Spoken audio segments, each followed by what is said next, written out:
Mu mezi 6 ashize Qatar yagabweho ibitero bibiri bikomeye. Icya mbere ni icyo yagabweho na Iran, cyagabwe ku birindiro by'ingabo za Amerika biri muri Qatar bizwi nka Al Udeid Air Base. Ibi nibyo birindiro bya mbere binini Amerika ifite mu burasirazuba bwo hagati, ahabarizwa ingabo ibihumbi 10 zirimo izirwanira mu mazi, izirwanira ku butaka n'izirwanira mu kirere. Muri make, Amerika ifite igisirikare cyuzuye muri Qatar ku buryo mu gihe cyose byaba ngombwa yakwifashisha ibi birindiro mu kugaba ibitero ku mwanzi ndetse no kurwana igihe kirekire batakiriye ubundi bufasha buturuka Washington. Imwe mu mpamvu ituma abanya-Qatar baryama bagasinzira nuko bazi neza ko ibi birindiro bihari, bityo nta gihugu cyapfa kwifata ngo kibagabeho ibitero kubera ko ubwo cyaba kiyemeje guhangana na Amerika nyirizina. Gusa ibi byose Isiraheli iherutse gusa n'ibisuzugura, igaba igitero gikomeye kuri Qatar neza mu mujyi wa Doha, mu nyubako iri mu gice kirimo za ambasade, amashuri n'inzu zo guturamo. Ni igitero Isiraheli yagabye ivuga ko cyari kigamije guhitana abayobozi b'umutwe wa Hamas bari muri Qatar. Isiraheli ikabashinja ko bagize uruhare mu gutegura igitero Hamas yagabye kuri icyo gihugu mu mwaka wa 2023, ari nacyo cyavuyemo intambara ikomeje gushyamiranya ingabo za Isiraheli na Hamas. Gusa kuri Qatar iki kirenze kuba igisebo, ahubwo nagasuzuguro. Minisitiri w'intebe wa Qatar, Sheikh Mohammed bin Abdulrahman bin Jassim Al Thani, yakise igitero cy'akagambane ko ku rwego rwo hejuru, nka kumwe umuntu agukorera ibintu utari witeze na gato akagutaba mu nama. Ibi kandi byasubiwemo na Emir wa Qatar, Sheikh Tamim bin Hamad Al Thani, wavuze ko ibyakozwe na Isiraheli bidashobora kwihanganirwa. Qatar ishobora gukora iki nyuma y'iki gitero? Ese ishobora gutangiza intambara na Isiraheli nk'uko biherutse kugenda hagati ya Isiraheli na Iran? U Rwanda rwanenze Isiraheli, igituma benshi bibaza niba bishobora kugira ingaruka ku mubano mwiza usanzwe uri hagati y'ibihugu byombi. Ibi bihe bitoroshye u Rwanda rwisanzemo ni nabyo Amerika irimo. Iki gihugu ni inshuti na Isiraheli ndetse na Qatar, ku buryo n'ejo bundi President Donald Trump aherutse kugira uruzinduko rw'amateka i Doha, akakirwa neza ndetse akanahabwa impano y'indege yo mu bwoko bwa Boeing 747-8 Jumbo Jet ifite agaciro ka miliyoni 400 z'amadolari. Gusa nubwo Qatar yahaye Donald Trump impano, inamushinja kugira uruhare mu gitero cyagabwe ku butaka bwayo. Igitero cyatumye Emir wa Qatar abwira Donald Trump ko iki gitero kizatuma Qatar isuzuma neza umubano ifitanye na Amerika, byaba ngombwa igashaka abandi bafatanya bikorwa cyane mu bijyanye n'umutekano. Ariko se ibi birashoboka? Byashoboka ko Qatar ishobora kuva ku ruhande rwa Amerika ikisanga ku ruhande rw'Uburusiya n'Ubushinwa cyane mu bijyanye n'umutekano? Ese ubundi koko Amerika yagize uruhare muri iki gitero? Iki gitero kirasiga hehe ibiganiro byarimo bihuza Hamas na Isiraheli? Ibi byose nibyo tugiye kugarukaho. Nitwa Ismael Mwanafunzi.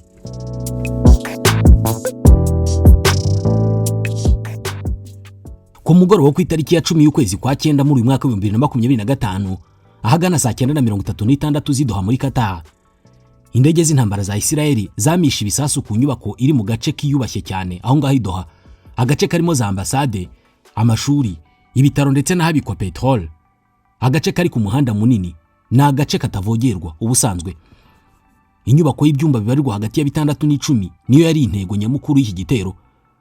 Mu mezi menshi ashize, abayobozi ba Hamas niho bakunze guhurira kugira ngo baganire ku ngingo zirimo ibiganiro by'amahoro byayoborwaga na Qatar. Umwe mu bayobozi bari muri sano yo hasi y'iyo nyubako ni Khalil Al-Haya, akaba nawe kuri itsinda rya Hamas riri mu biganiro na Isiraheli. Isiraheli irimo kuganira n'uyu mugabo. Gusa mu kwezi kwa 10 ku mwaka wa 2023, Khalil Al-Haya yari mu bayobozi ba Hamas bagize uruhare mu gutegura igitero simusiga uwo mutwe wagabye kuri Isiraheli, igitero cyaguyemo abarenga 1200, abandi 250 bagashimutwa. Aha kuri iyi nyubako bivugwa ko ariho yatuye kuva Isiraheli yagaba ibitero muri Gaza, ndetse kuva icyo gihe harindwaga n'abashinzwe umutekano ba Qatar. Ku ruhande rwa Isiraheli, inyubako imeze gutya ntabwo ikanganye cyane. Ingabo zirwanira mu kirere zakoresheje indege 15 z'intambara zirimo na F-35, imwe mu ndege zifite ubushobozi bukomeye ku isi. Ibisasi 10 bihamye intego neza nibyo byakoreshejwe, ndetse byarashwe neza ku cyumba cyari giherereyemo Khalil Al-Haya n'abandi barimo kuganira. Kubw'amahirwe, Khalil Al-Haya yararokotse, arokokana n'abandi bayobozi ba Hamas, gusa umuhungu we yamubereye igitambo kubera ko yaguye muri icyo gitero. Muri make, abantu 6 nibo bishwe n'icyo gitero, barimo abarinzi ba Khalil Al-Haya, barimo sekreteri we ndetse n'umurinzi wo ku ruhande rwa Qatar wari ufite inshingano zo kurinda umutekano w'igipangu kiberamo ibyo biganiro. Nta guca ku ruhande, Israel yahise itangaza ko ariyo yateguye icyo gitero ikanakigaba. Idaciye ku ruhande yavuze ko izafata inshingano ku bizaba byose biturutse kuri icyo gitero. Ku ruhande rw'abanyakatar, igitero ubwacyo cyari giteye ubwoba, ariko icyarushijeho kubatera inkeke ni ukumenya uruhare rwa Amerika muri ibi byose. Mwibuke, Amerika yafashije Israel gutegura ibitero icyo gihugu cyagabye kuri Iran ndetse inayiha uburenganzira, ari nayo mpamvu abanyakatar bifuzaga kumenya niba n'abanyamerika baratanze ubwo burenganzira kuri Israel. Ibi bituzana ku ruhare rwa Amerika muri icyo gitero. Amakuru agaragaza ko urwego rw'ubutasi rwa Israel, Mossad, ku bufatanye n'ingabo zirwanira mu kirere, bateguye iki gitero mu buryo bw'ibanga rikomeye, ku buryo abanyamerika batarabutswe habe na gato. Bwa mbere Amerika imenya iby'iki gitero ngo nuko yabonye indege z'intambara za Israel zigana mu cyerekezo cya Qatar. Nta kuzuyaza, Benjamin Netanyahu yahise ahamagara Perezida Donald Trump amumenyesha ko Israel igiye kugaba igitero muri Qatar. Akibyumva, Donald Trump ngo yabanje kurakarira Netanyahu cyane, ndetse anamubaza impamvu Israel yagabye icyo gitero ku nshuti ya Amerika, ariko Amerika itabizi. Ikindi gikomeye yamusabye nuko Israel itagomba kugaba ikindi gitero kuri Qatar, gusa Netanyahu ngo nta kinini yamusubije kuri iyo ngingo. Hagati aho, iki kiganiro kuri telefoni cyabaye indege ziri mu kirere zirimo kugana i Doha. Icyo Donald Trump yakoze nuko yahise ahamagara Emir wa Qatar na Minisitiri w'Intebe w'icyo gihugu abamenyesha ko Israel igiye kubagabaho ibitero. Ngo uburakari bukomeye bwahise bufata Emir wa Qatar wibajije uburyo Israel itinyutse kugaba icyo gitero. Hejuru y'uruhare Qatar igira mu biganiro bigamije guhosha intambara iri hagati ya Israel na Hamas, iki gihugu gisanzwe kinafitanye umubano w'ibanga na Israel, ndetse inshuro nyinshi cyagiye gisaba uburenganzira bwo kohereza inkunga y'ibiribwa muri Gaza kandi Israel ikabutanga. Na mbere y'intambara, Qatar yagiraga uruhare rufatika mu mibereho y'abaturage b'i Gaza. Iki gihugu nicyo cyahembye abakozi bakorera abaturage muri Gaza, kuva ku batanga serivisi z'uburezi, ubuvuzi, imiyoborere n'abandi bakozi ba Palestine. Ushatse wavuga ko Qatar ariyo yahembaga abakozi ba leta. Kuva mu 2018, Qatar yoherezaga miliyoni 30 z'amadolari buri kwezi muri Gaza. Kugira ngo aya mafaranga agere muri aka gace, Israel yabigiragamo uruhare. Ubu bufatanye bwatumye ibihugu byombi bisa n'ibyizerana, bisa nk'ibikorana nubwo hari izindi ngingo nyinshi bitumvikanaho. Icyakora n'ubwo umubano w'impande zombi warumeze gutya, Israel yakunze kunenga Qatar ivuga ko inkunga yohereza muri Gaza idafasha abaturage nk'uko biba bivugwa, ahubwo igira uruhare mu gufasha Hamas, umutwe wahoranye ijambo rikomeye mu gace ka Gaza, ukagira n'umutwe wa gisirikare uharinda. Ku rundi ruhande, Israel yakunze gushinja Qatar gucumbikira abayobozi b'umutwe wa Hamas, ibirego kenshi Qatar yahakanaga. Nyuma y'igitero cya Hamas muri Israel, umubano hagati y'ibihugu byombi wabaye nk'usubira inyuma, nubwo n'ubundi mu ruhame utari usanzwe ari umubano ufatika. Ibintu byongeye gusa nk'ibisubira mu buryo ubwo Amerika yinjiraga mu kibazo cy'iyi ntambara, igasaba Qatar kugira uruhare mu biganiro by'imishyikirano. Ku ruhande rwa Qatar, ivuga ko kwakira abayobozi ba Hamas no kubacumbikira byari mu rwego rwo kugira ngo ibiganiro hagati y'impande zombi bibashe kugenda neza, ndetse ikavuga ko iki ngiki ari icyifuzo cya Amerika.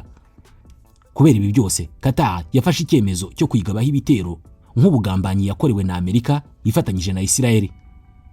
Muri cya kiganiro Emir wa Qatar yagiranye na Donald Trump, ngo yamubwiye ko igihugu ayoboye kigiye kongera gusuzuma imibanire gifitanye na Amerika, ndetse kikaba cyashaka izindi nshuti. Kuri iyi ngingo hibazwa byinshi. Icya mbere ni ukumenya niba koko Qatar yakwemera guhara umubano mwiza isanzwe ifitanye na Amerika, cyane cyane mu bijyanye n'umutekano. Qatar ni igihugu cy'abaturage miliyoni hafi 3, abari mu gisirikare bakaba hagati y'ibihumbi 22 n'ibihumbi 26.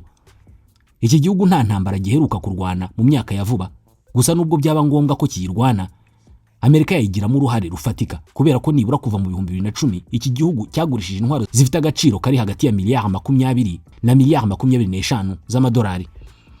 Hagati y'umwaka wa 2020 n'ibihumbi 2024, Qatar yari mu bihugu 10 bya mbere byaguze intwaro nyinshi muri Amerika. Yihariye 7% by'intwaro zose icyo gihugu cyagurishije mu mahanga.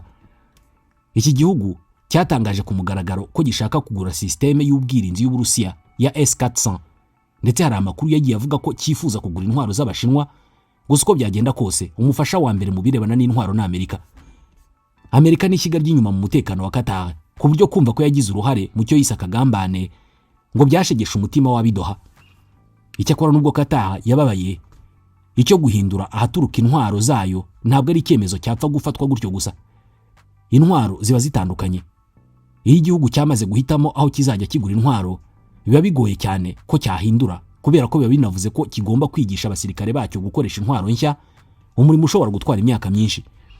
Umupilote watwara F-35 y'Abanyamerika ntabwo bisobanuye ko yanatwara J-10 y'Abashinwa cyangwa se Sukhoi y'Abarusiya.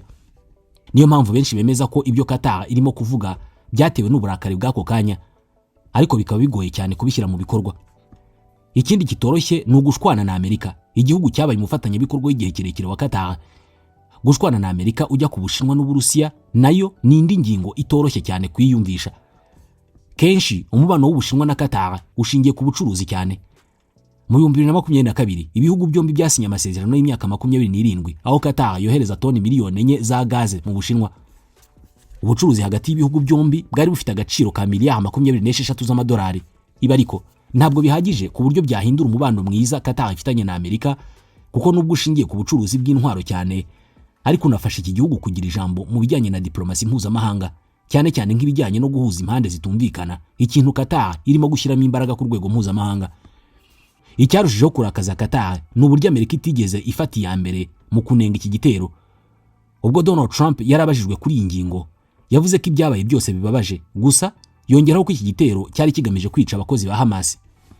Ni amagambo yafashwe nabi n'Abanya-Qatar nk'aho Amerika yashyigikiye icyo gitero, kandi nyamara Abanyamerika aribo basabye iki gihugu kwakira aba bantu. Kuri bo ibi ni ukuzizwa ubusa. Qatar ni igihugu cya 7 Israel igabyemo igitero kuva yatangira intambara na Hamas. Nyuma yacyo Minisitiri w'Intebe Netanyahu yavuze ko azongera gutegeka ingabo z'igihugu cye kugaba ikindi gitero mu gihe cyose Qatar igikorana na Hamas. Mu muburo ukomeye Netanyahu yaragize ati, ndaburira Qatar n'ibindi bihugu byose bicumbikiye abaterabwoba ba Hamas ko bagomba kubirukana cyangwa se bakabageza imbere y'ubutabera. Nimutabikora tuzabyikorera. Uyu mugabo kandi yagereranije iki gitero n'icyo Amerika yagabye mu bihugu by'Abarabu nyuma y'uko umutwe wa Al-Qaeda uyigabyeho ibitero byahitanye hafi abantu 3,000 ubwo hari ku itariki ya 11 y'ukwa 9 mu 2001. Netanyahu ati n'icyo Amerika yakoze ubwo yari imaze kugabwaho ibitero mu 2001. Yasezeranyije isi kwizahigisha uruhindu ababigizemo uruhare bose ndetse n'abandi bakorana nabo. Ibyo Israel yakoze Doha biri muri uwo murongo. Hagati aho uruhare Qatar ikomeza kugira mu biganiro byari birimo guhuza Hamas na Israel ntabwo ruzwi neza, kubera ko hari ibyago by'uko iki gihugu gishobora kubyikuramo. Benshi bashinja Minisitiri w'Intebe Netanyahu kugaba iki gitero kugira ngo aburizemo ibi biganiro, cyane ko igisirikare cye cyifuza intambara. Israel yamaze guca intege Hamas mu buryo bufatika, gusa iki gihugu kiracyabona ko uyu mutwe ushobora kuzura umugara. Bisa nkaho Benjamin Netanyahu yamaze agahitamo kurandura Hamas n'imizi yayo yose, kabone nubwo byaba bisobanuye ko imbohe bafashe zose zipfira muri Gaza cyangwa se ikindi kiguzi cyose.